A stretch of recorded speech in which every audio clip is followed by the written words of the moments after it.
I've read dozens of low-rated reviews on the MSC Seascape, and with an overall rating of 2.9 stars, I was honestly expecting the worst going on board. But after actually sailing on it, I think the truth is a little bit more complicated. This is my honest MSC Seascape review.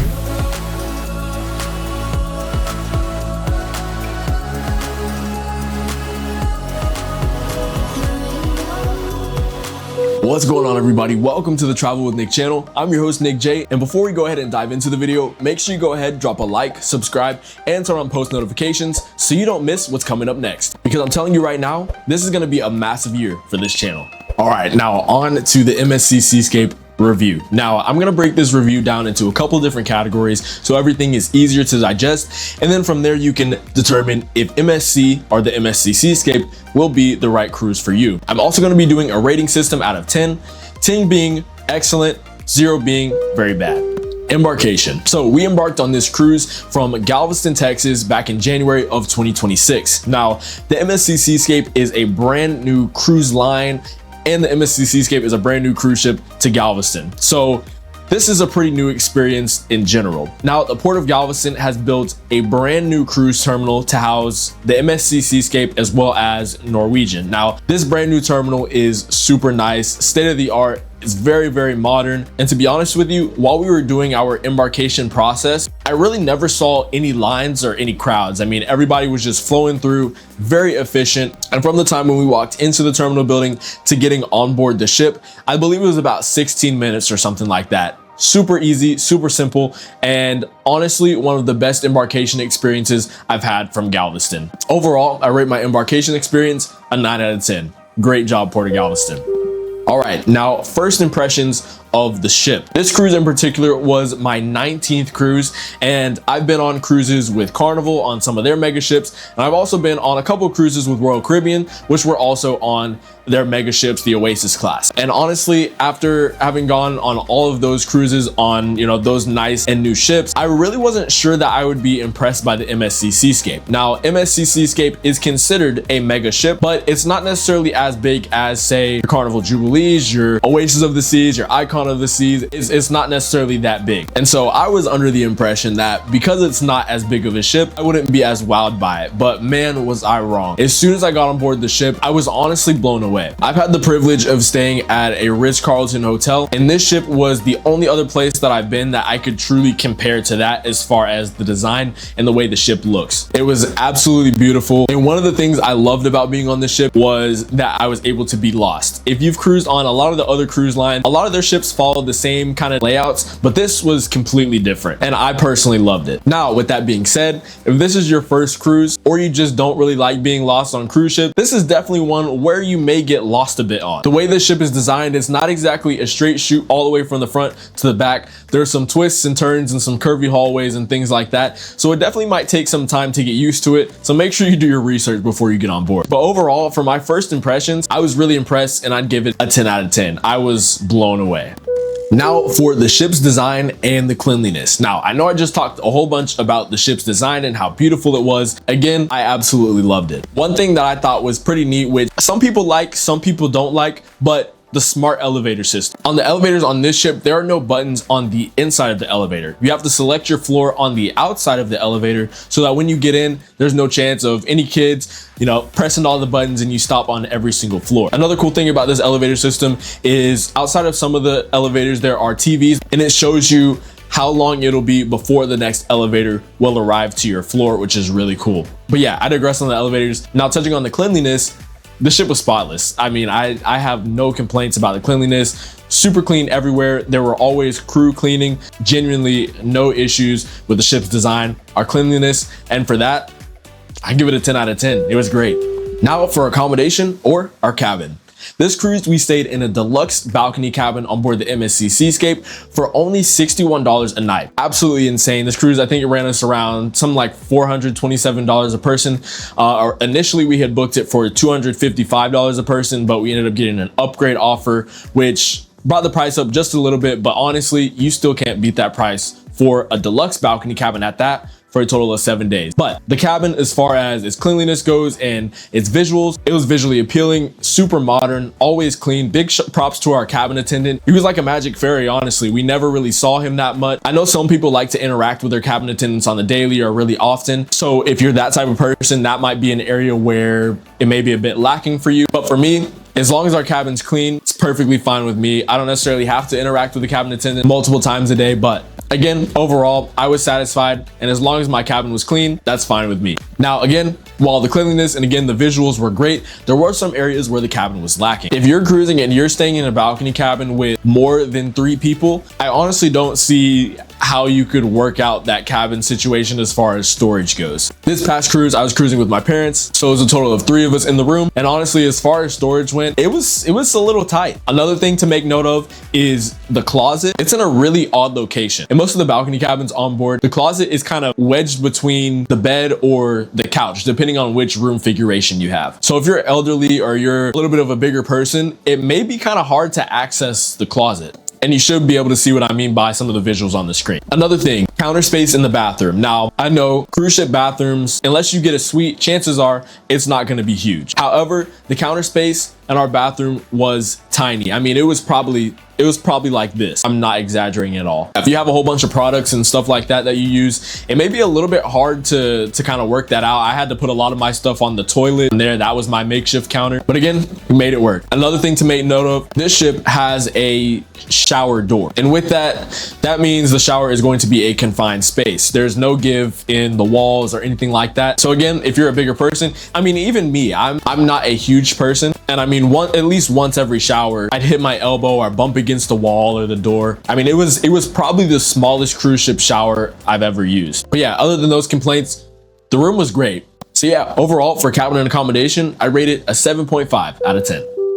All right, now for the service. Overall, the service on board wasn't bad. In the main dining room and in restaurants, we got our food in a timely manner. And just from interactions with other staff around the ship, I mean, overall, everybody was really friendly and always happy to see us, which I can appreciate. Now, I did have one memorable interaction with a crew member that was memorable, but not necessarily for the right reason. I was going to change my dining time. Mind you, it's just me. And there's this crew member dealing with a passenger that was pretty rowdy. Now, if you've worked in guest services or you just happen to have been in a situation where you were dealing with somebody grouchy and then you had to deal with somebody else right after that, it's not always necessarily the easiest to bounce back and just, start a normal conversation with the people who are next in line or the person you're talking to next. So in this situation, I was the next person in line after that crew member was dealing with somebody that was super rowdy. And quite frankly, it just seemed like I got disregarded. I wanted to change my dining time and I told him what our situation was. And he essentially just told me to go to dinner at the time that we wanted to go to dinner. So what did we do? We went to dinner at that time and we got turned away. So I go back to him a little bit later after we get turned away from dinner, and this time with my parents, and I tell him the exact same thing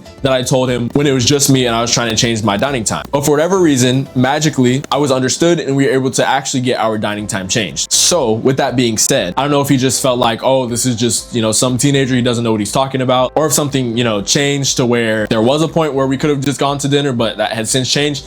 I don't know. I'm gonna give him the benefit of the doubt. But either way, that was an interaction that just kind of stuck with me. And I can't say it was the most pleasant. I was pretty confused, to be quite honest. But yeah, besides that one interaction, overall, as far as the service goes, it wasn't anywhere close to terrible. And it definitely wasn't above and beyond, but I give it about an 8 out of 10.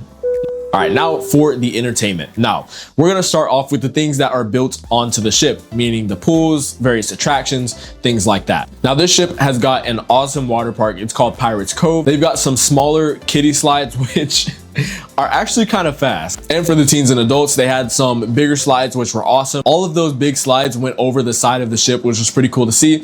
And one of them you actually need a raft for. And once you get inside the slide, there are a whole bunch of lights and music starts playing. And then at the very end, you get shot out super fast. And it's honestly really, really cool. They also have the Robotron. It's like a robot arm roller coaster thing. You get strapped in and then you get swung around and spun upside down and all that stuff. I didn't do it this time around, but for sure the next time I go on the MSC Seascape, I'll definitely make sure to give it a try. They also have a really cool F1 simulator on board. There's an interactive movie theater, which I didn't get to try any of, but also in that same area, there's an arcade. Then a few floors above, there is a sports arena or basketball court. It's like a half-sized full court basketball court. It's kind of weird, but nonetheless, super cool that they have it. There's plenty of pools, plenty of hot tubs on board. I mean, the ship has plenty to do.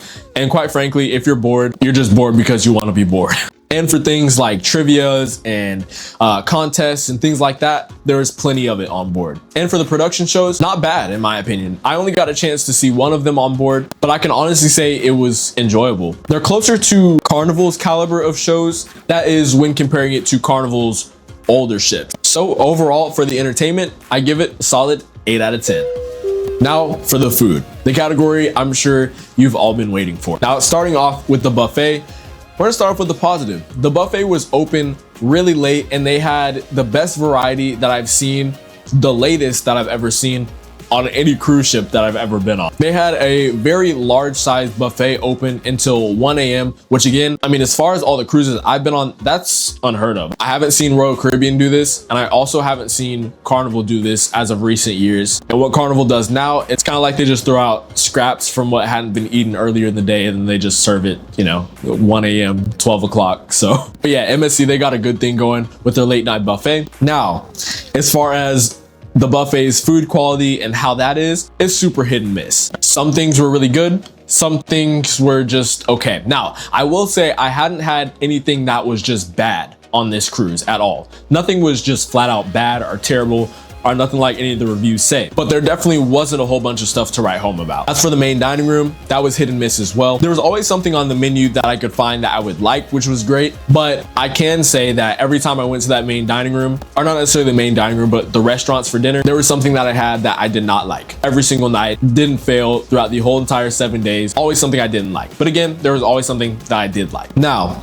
while the buffet in the main dining room was kind of mediocre, what I will say was excellent was Ola Taco. Ola Taco is an upcharge specialty restaurant, which is free in the morning. So if you do want it and you want to try it for free, make sure you go during the morning time. But when we happened to go, it was for dinner time and we did end up paying. And in my honest opinion, it was well worth the price. Nothing was overly expensive and it was by far the best meal I had had on the cruise. So taking all of that into account, I'd rate the food overall a 7.5 out of 10. Next up, the ports. The ports we visited this cruise were Cozumel, Roatan, and Costa Maya. Now, these ports are the ports that all of the cruises, or at least as of now, that the MSC Seascape will be visiting from Galveston, Texas. For me, all of them were great. Cozumel, it was really cool because the pier that MSC docks at, I believe it's the Punta Langosta pier, that one essentially has a mall attached to it. So as soon as you get off the ship and walk down the pier, there's a whole bunch of stuff just right there for you to do if you don't want to go too far from the ship. And again, other than that, you've got your typical excursions and things that you can do. And again, that applies to all the ports. Plenty of excursions for you to do at all of them. As for Costa Maya, they've got plenty of pools and shops and places for you to eat there. And again, you don't want to go far from the ship, you don't have to. And same thing applies for Roatan. They've done some really nice renovations and things since the last time I've been there. And once more, you don't have to go far from the ship to have a great day out in port. So overall, I'd rate the ports a solid 9 out of 10. I have little to no complaints about any of them. And as for the last category, debarkation. Debarkation is the part of the cruise that nobody likes, and honestly, I'd personally rate this a 0 out of 10. But in all seriousness, debarkation was a solid 9 out of 10. They got us off that ship real quick. Everything was smooth. There were lines, but the lines were fast moving. They just scanned our cruise card. We went down throughout the terminal, collected our luggage, stood in front of this facial recognition scanner, and then we were out of there. So overall, debarkation, 9 out of 10, honestly. So after seeing all those 1-star reviews, was MSC Seascape the worst cruise ever? For me, no, but I can understand why some people may feel that way. Cruising and traveling is all about expectation. So if you go in expecting, some specific type of experience that is exactly to your liking, you might end up disappointed. But if you go in with an open mind and take into account value for the money, and that MSC is a European-based cruise line, you might actually have an amazing time. For the price that was paid for my cruise, I walked away more than satisfied. Matter of fact, I'll be back on board the MSC Seascape in just a few months. So there you have it. That is my honest review on the MSC Seascape. If you guys enjoyed this video, make sure you go ahead, drop a like, subscribe, and turn on that post notification bell, again, so that you don't miss what's coming up next. You guys, if you've cruised on the MSC Seascape or just MSC before, make sure you go ahead, drop a comment, maybe even leave a tip while you're at it for any new time cruisers or first time cruisers on board the MSC Seascape. I'm sure they'll find it helpful. And while you're at it, feel free to let us know what you thought of your experience on board MSC. Once again, thanks for watching. I've been your host, Nick J, and until I see you in the next one, bye for now.